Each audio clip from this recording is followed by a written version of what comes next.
Olá, turminha, tudo bem? Hoje eu vim ensinar para vocês uma brincadeira muito simples e fácil para brincar no fim de semana. Nós vamos aprender a fazer um avião de papel.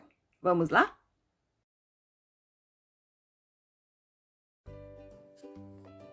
Primeiro, vamos dobrar a nossa folha ao meio. Junte bem as pontas e passe o dedo.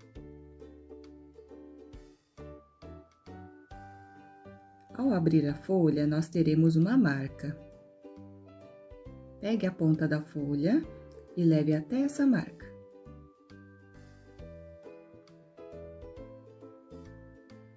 Faça o mesmo com a outra ponta.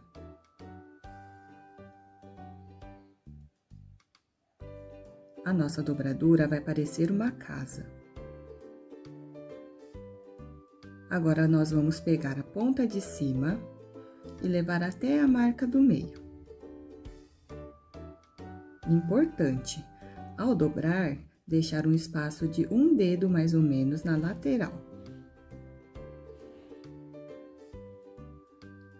Vamos pegar a ponta novamente e levar até o meio. Repetir o mesmo passo com a outra ponta.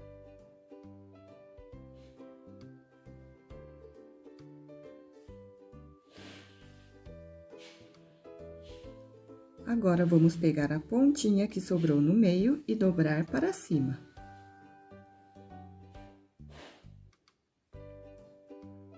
O próximo passo é virar o avião para nós dobrarmos a asa.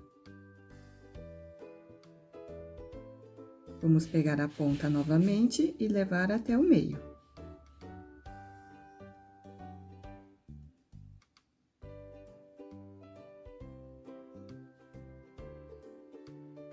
Faça o mesmo com a outra ponta.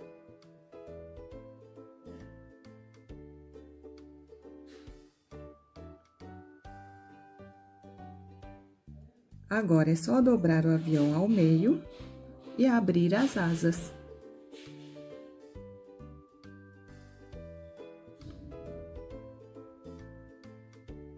E está pronto o nosso avião de papel.